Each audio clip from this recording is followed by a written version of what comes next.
All right, it's Friday. Market Movers here with Justin Perri. Good afternoon to you. I'm going to actually tweet the link out today, see if we can grab a few people. Let me pull this link up. How you doing today, though? I'm doing good. It's whole first week out here. We got our show through week number 1. I'm very excited. I have 2 great plays on my sheet I'm very excited about. It's Friday. I mean, gorgeous day. What could go wrong? What could go wrong indeed? I didn't tweet that yesterday with the Braves. Probably should have. Maybe we might have saved that one. But I'm glad they lost the fourth, frankly. I thought they were going to lead every single inning of the game except for the 5th. But fortunately, they blew it. But yeah, that was a frustrating one. Absolutely frustrating one. You got the nice win on the over. I loved that play yesterday. The over in the Coors Field game.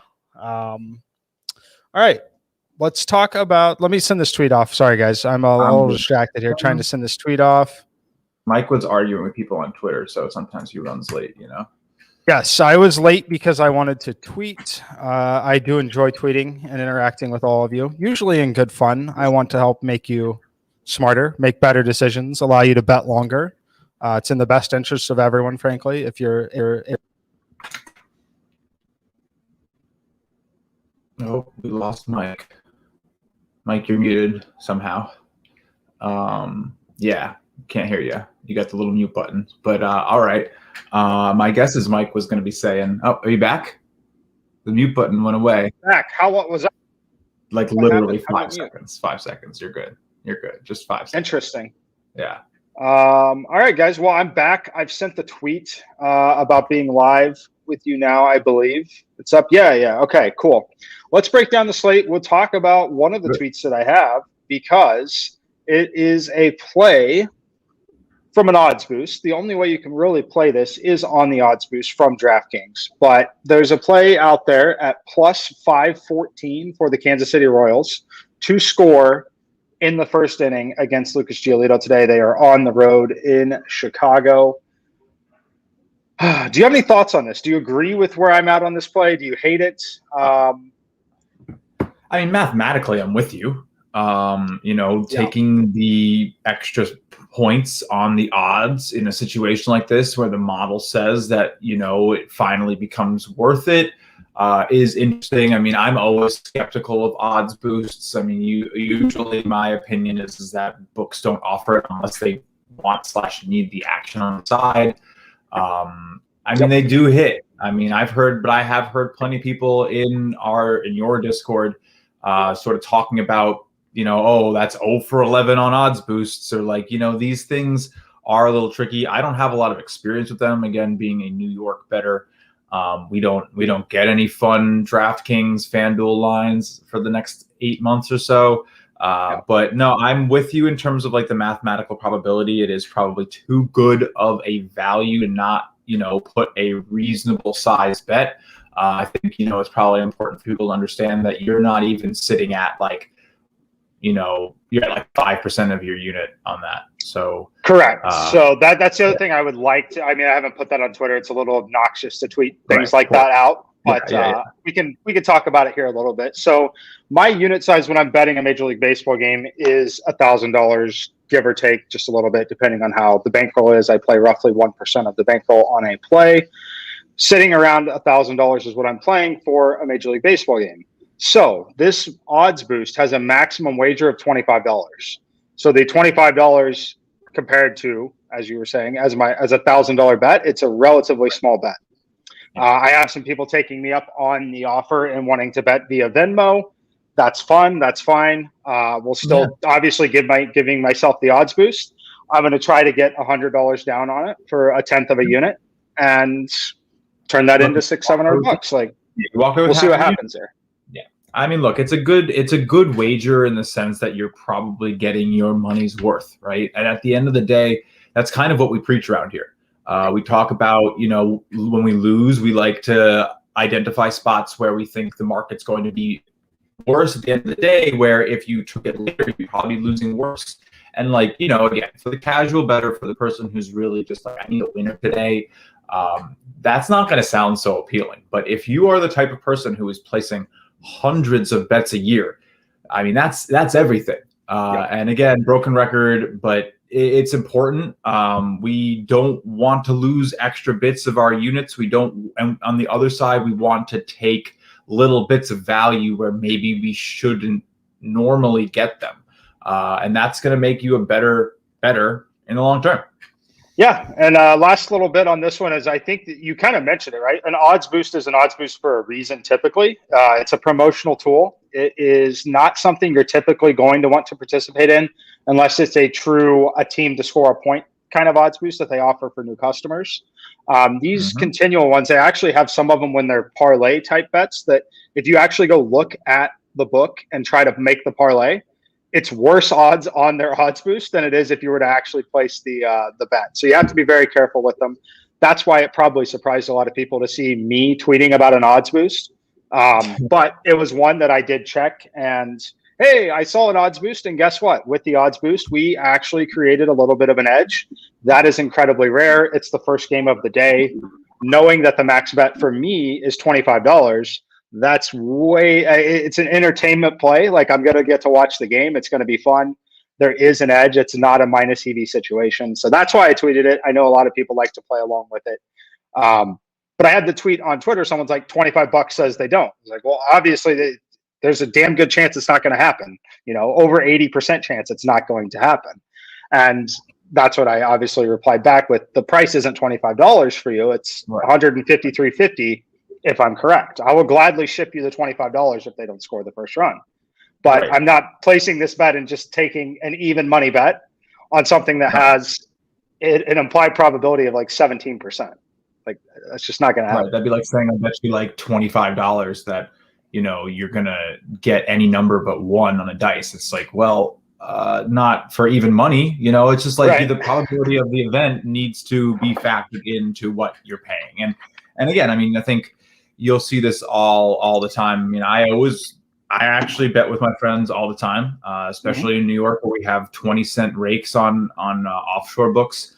Going over to a buddy and who has a different opinion on the game and saying, all right, $50 on this game, so we don't the loser doesn't end up paying the bookie an extra $5. It benefits the both of us at the end of the day. So I mean, there's nothing wrong with that, but at the same time, you need to also understand that you probably want to do that on a spread and not ask somebody to do that on a plus 500 line. So a little different. But anyway, question here. Jacob Reynolds in the chat. I'm interested in making sports models. I'm working with data analytics, master's degree. Curious what data you all use to make your model simulations. It's a little too long to get into it over the video for the most part. If you can find us on the Discord server, it looks like you're on YouTube. If you're watching on Twitch and hit the subscribe, you can join the Discord server where we have a lot more time and aren't really limited. You can get something in text with links, but there are data sources out there that are available for free. If we're talking Major League Baseball, real quickly, I mean, you could find a lot of stuff at Fangraphs. You can find a lot of stuff with Baseball Savant and the StatCast data. Anything other than those two that you could point someone to immediately right away to just literally look for raw data to be using? Yeah, I guess it really depends on what you're looking for and what you're trying to build. I mean, if you're just trying to pull like game data or like odds, there's definitely like some premium APIs that you can find with a quick Google.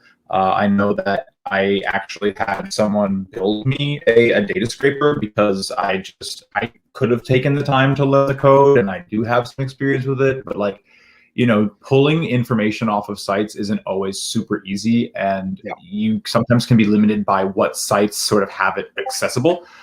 So what I recommend is looking into the different APIs that you can find, and if you are experienced with like coding your own models and going ahead and doing it. But if you're really serious about it and you want to like create something, there's nothing wrong with like consulting with somebody who fully understands it. And I would be lying if I was that person. So I'm more on the analytics and the visualization and the communication of the data, but not so much in the physical coding building. But definitely recommend, I use a lot of Baseball Savant, Fangraphs. I use a lot of Baseball Reference for baseball. And these aren't necessarily hard to find sites. The best sites do make their data readily available. So just poke your head around. I mean, I've never really used anything that was like super hidden from the public eye. So, yep. To that point too, like based on your background there, Jacob, where you're talking about data analytics master's degree, you're probably more savvy than the average person. But even if you're someone who wants to play in Excel, Google Sheets, like I in the past have done export or import HTML from Google Sheets, from Fangraphs and other sources, and it will pull in and format and keep it live for you in spreadsheets. So if you want to start that way, you're still going to have manual work, but definitely can still save you a couple hours a day if you're someone who's like really, yep, for sure. Any take on the Cubs run line? Yeah, I mean, I like the Cubs on the run line as well personally a little bit. I like the Cubs a lot. I think they're at a relatively low point in terms of value after not converting a lot of the things that they have recently. Chris Bryant is questionable on the road. Tigers have played a little better recently. So I think it's fine. I had more value on the money line than the run line today. Might feel backwards as I've played a lot of run lines, but I had more value on the money line itself today. I'm taking the under on that game for like myself. It's not like an official play, but it's a pretty strong lean for me. I caught that at 9. It might close at 8.5. I felt 9 was a little too high, especially if Chris Bryant doesn't go. I don't necessarily think that what you saw from the Tigers, playing the Royals in the last 3 or 4 days was really anything to like write home about. If you've watched this Royals pitching staff, I feel like they were more the culprit than this Tigers hitting. So definitely going to roll with an under if I had to make a play there. That wasn't the one Mike already said. Yep. All right, let's look for some line movement. Let me pull up some of the opening lines and see where we're at on some of the other things. If you guys watched the Sports Line Early Edge, my other play of the day would be the Rays on the run line. If you haven't watched that, make sure you do that. While I look this up, if you're watching now and you haven't already, make sure you hit the subscribe button so you know when we go live. Also helps us out and continue to do this every day because it is something we want to do. But we're obviously going to need some support to be able to do it every day. So click the subscribe or like button, and that helps a ton. All right, so, opening lines. Any thoughts? The crazy one is the Giants, man. This has moved like how many points? Is this really moved 40 cents this morning? I mean, I don't necessarily trust how long the opening line was there for. What I'm seeing from my read is that it moved pretty quickly, and most of the market probably got it around -180, -175 this morning. But I'm seeing consensus at -200. So, man, that is crazy. I think a lot of people are expecting this Yajur fellow, who is only pitching his second outing of the year, who kind of got lit up in the first outing, to really not have much success. But it still looks like there's some sharper money on the Pirates. I don't necessarily think this is a bad price to take the Pirates. I would think it's a bad price to take the Giants, but I would. Yeah. I think that you might see a little buyback. We're gonna, we'll see when this lineup is released, but I would expect some buyback on the Pittsburgh side late. Brandon Belt, Brandon Crawford, 2 of their better left-handed hitters are questionable facing a right-handed pitcher. So that is interesting. The Royals game actually has a lot of line movement as well. I actually mentioned it in Discord this morning that I'm likely going to end up with a play on the Royals. I'm just waiting to see how far we can get on the White Sox here. But Kansas City at +190 or more is going to show some value in a shortened game. You're not dealing with the variance of baseball for the remaining 3 innings, which can be significant if you've watched the Kansas City Royals pitching staff at all. Their bullpen has, in theory, been good. Obviously, the counter argument to that would be a 6-inning the shortened game, the 7-inning game. You might see Giolito for the entire game, right? I'm a little worried about Keller. But I mean, I think the market's is a little overreacting to the ERAs and the pitchers for the Royals today. I think there should be some competition to this. I mean, you gotta think the Royals are sitting here having lost all 10 of their last games. They are hungry. They do not want to keep losing. This is a big series for them. They got swept by Chicago when Chicago was in Kansas City. I took like a couple wins off that series, but I mean, and the White Sox are just red hot. So like, I think this is that perfect day where you have all 5 of the last games are wins for the White Sox, all 5 last games are losses for the Royals. This is the day the book makes a little bit of money, and somehow the Royals pull this thing out. So I'm with you, man. If you can get 190 on this, swoop it up. Yeah, no, I think I'll end up with a play on. I was hoping we might get all the way up to 200 as people bet on Giolito, thinking that he's potentially going to pitch a complete game because it's a 7-inning game and removes the element of that bullpen. But I'm approaching getting a tenth of a unit down on the Royals to score in the first inning at 5-14, which I do like quite a bit. Let's see. Someone's saying there might have been a pitching change in the Giants game. That would explain a lot. Yes. Gauss is still going, but was it not originally Yajur? Who was it? Someone in the chat said he thought it was Anderson, which makes sense that it could have been Tyler Anderson as a scheduled starter for the Pirates. Not sure. I didn't catch it early enough. So. They probably got, that's when you saw the line jump probably from like 160 to like 180. Which would make sense. His start was moved to Saturday. Yeah, he's pitching tomorrow, according to CBS Sports. Injury isn't involved. He had been a lot better, right? He's a 305 ERA, 104 WHIP in 41 innings. They called this guy Yajur up from AAA to start today, so he's a full call up. He might not even go more than like 4 or 5 innings. Yeah, that would explain a heck of a lot on this one. Yep. Other movement we've seen here, the Cubs game. This one opened at -145. Obviously, I had no interest in betting it there at that point. It's closer to where I make the true number, even with Bryant out. My guess is Bryant is going to sit in this game, which is why we've seen it move 15 cents on their direction, down to -130 range, which is where I played it. Great news for your under. Some impact, likely his impact. I'd have to really dig, but likely part of the reason why I'm on the money line and not the run line on the Chicago side. Still great value for me on that one. Let's see. Other movements. The Blue Jays Phillies game has had massive movement. Is there a pitching change in that one? Let's see. Nope. Still Velasquez and Matz. I think I'm again really. I almost played this Blue Jays over this morning. I needed it at 10, not 10.5. Yeah, if this game was sitting at 10, I would have taken the over in it.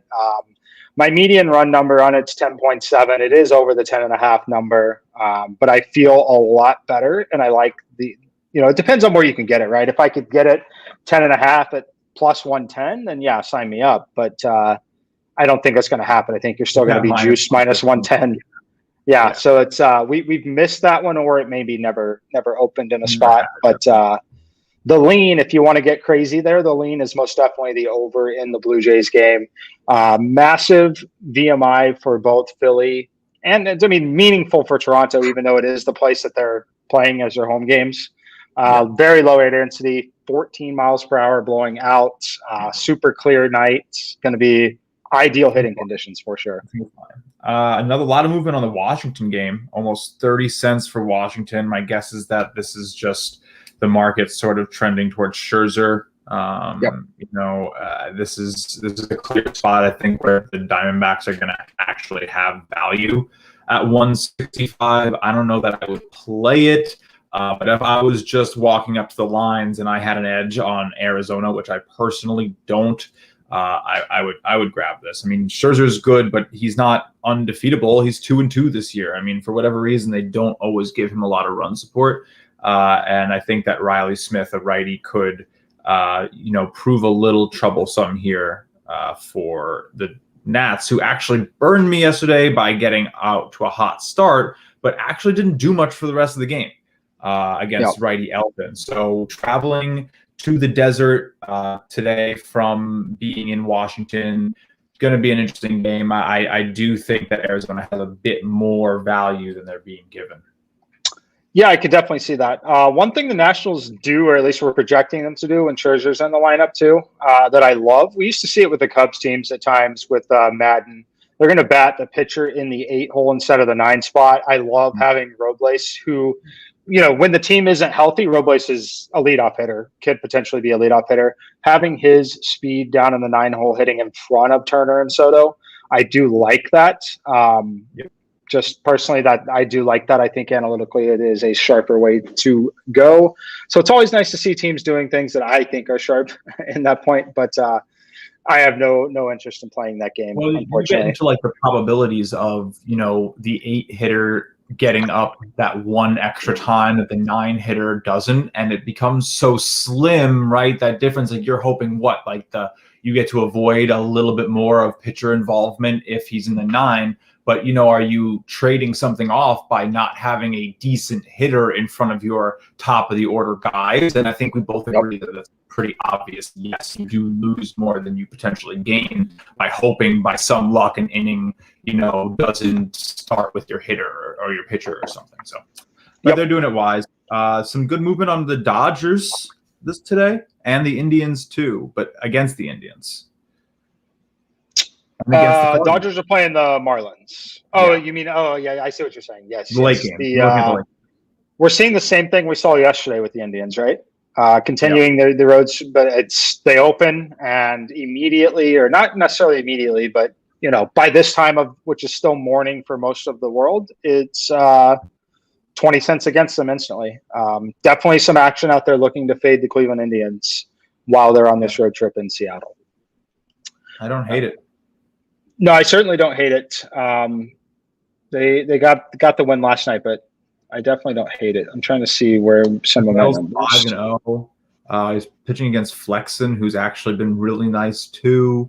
I really think that this could be a game that the Mariners take. They've been on it's another team on a huge slide that really kind of doesn't make all that much sense to me. I mean, you have the Indians are 9-1 in their last 10. Mariners are 3-7. You'll hear me talk about last 10 a lot, and some people don't necessarily believe in it, but I mean, how a team's performing recently over a decent span does give you an idea, because there are hot and cold streaks, and you do want to evaluate recent performance against expected in order to get a clear picture, at least in my opinion. Yep. Look, I think sometimes, though, you need to see 9-1 in their last 10 and be like, all right, facing a good pitcher in Flexen tonight, away, getting some action against, this could definitely be a game they drop. Yeah. Another one that's seen some movement is the Padres game. There's a lot there too. I was a little shocked when I ran my numbers on this today. I know the total is low. I thought I was going to have an underplay, just like glancing at it. I thought it was potentially going to be an underplay, the watered down version of the Padres lineup. Good pitching environment overall for the Cardinals, but I don't. It's efficient, right on the market. Maybe even a slight, tiny lean towards the over, but I thought I was going to have an underplay. My head says under for sure in that one. Under has gained 20 cents or 20 cents of value on the under. So if you played it today when it opened at plus 100, it's now minus 125. It definitely could close at 6.5, which, I mean, that might get an overplay for me. I do also agree with the under, though. But I think it's going to be close. I think, Musgrove is nice, but I don't really know if the Cardinals can keep the Padres around. That's going to be the problem. And I mean, I say that in like it's going to be 8-0 St. Louis, but that's just how it goes. But look, it's at plus 105 on the over 7 right now is an interesting look. Yeah, I'm not gonna touch it. I liked it a little bit. I'll like it more if it gets 6.5. But interesting slate today for sure. Yeah, very, very interesting slate today. Hopefully I'm not frozen. The browser with about 47 tabs open and everything else I did decided to start playing Frisbee on me for a second, but looks like we didn't get the full Frisbee.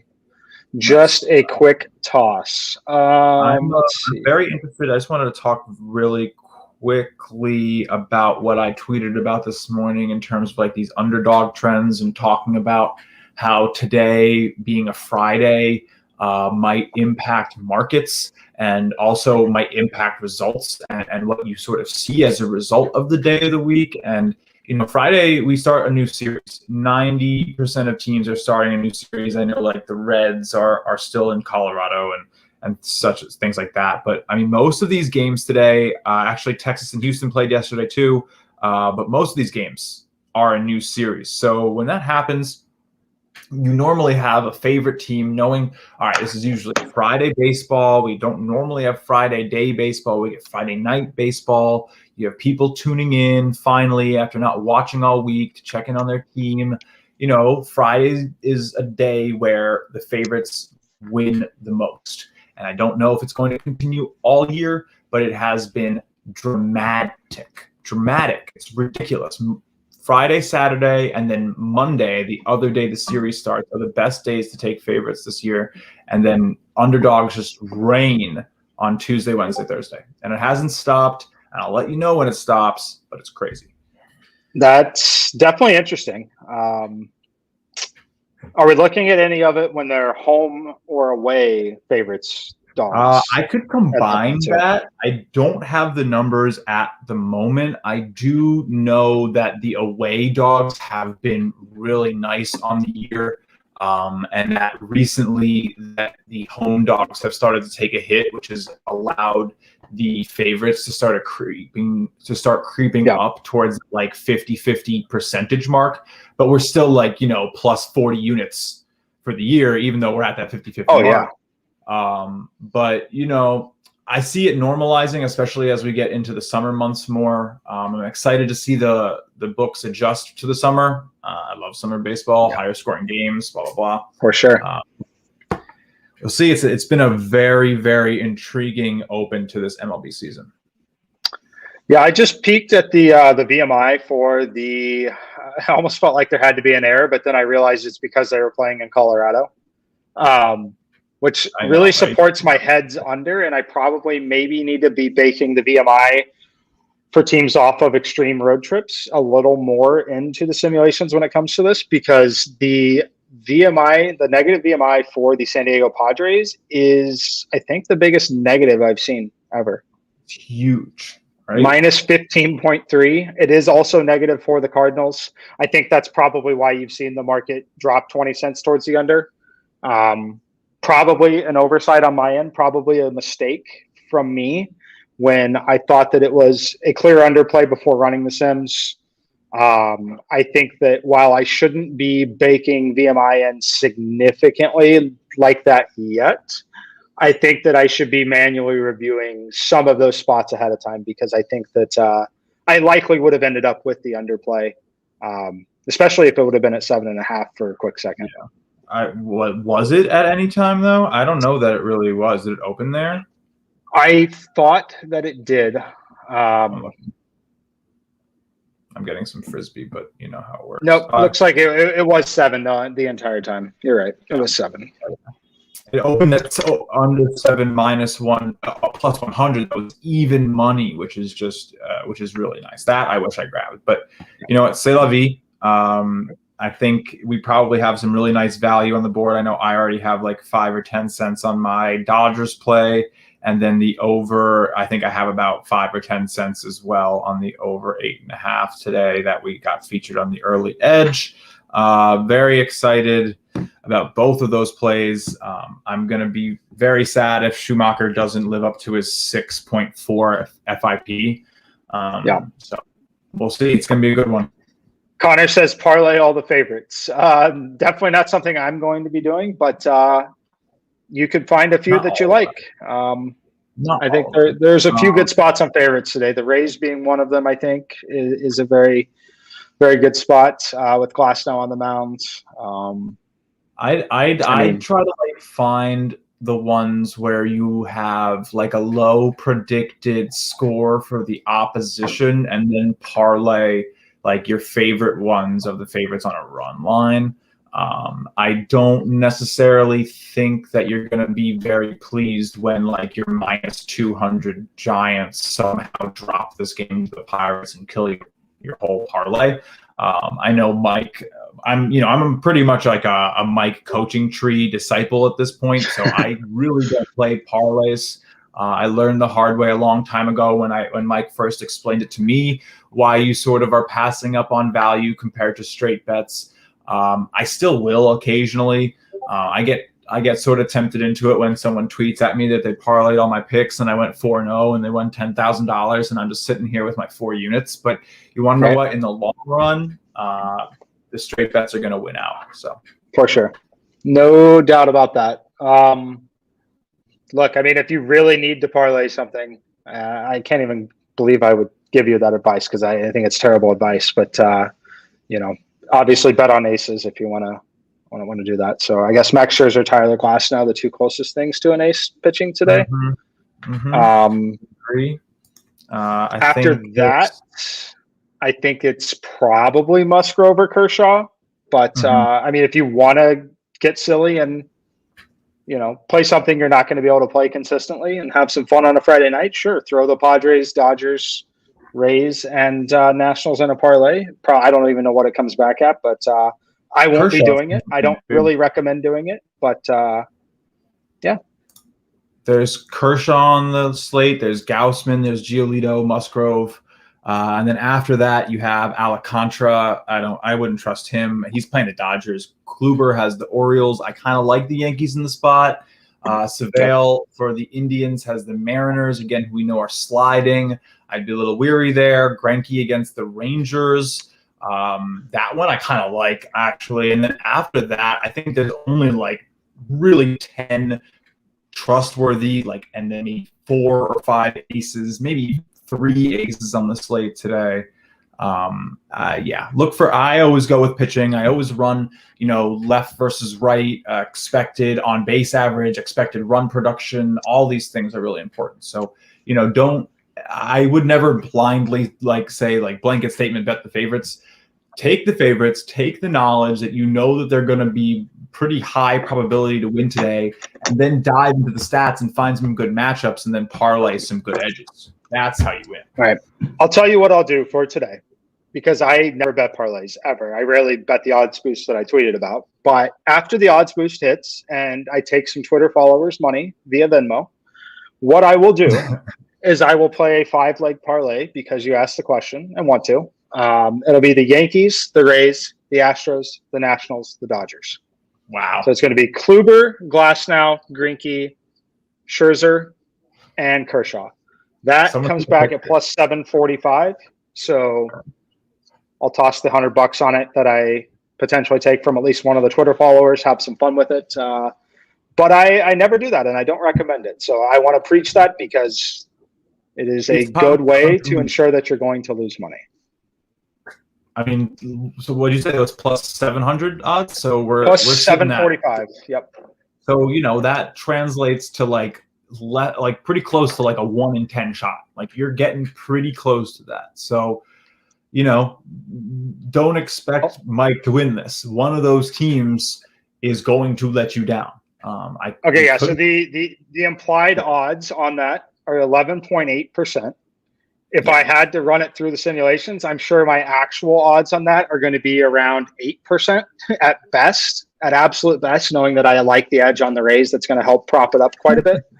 It's going to be 8%, which means that should lose 92% of the time. There you have it. I'll do it tonight for fun, most likely to show you that it's very difficult to do and you're likely going to lose. But hey, Mike, let's do it. If it hits, we got to use the money to keep placing stupid parlays, okay? Okay, if it hits, we will absolutely run it up. And run it up to the point where I surpass a ridiculous threshold and then I will retire and we'll never play again. Yacht, Yes, I'll put a down payment on the yacht and we'll go from there.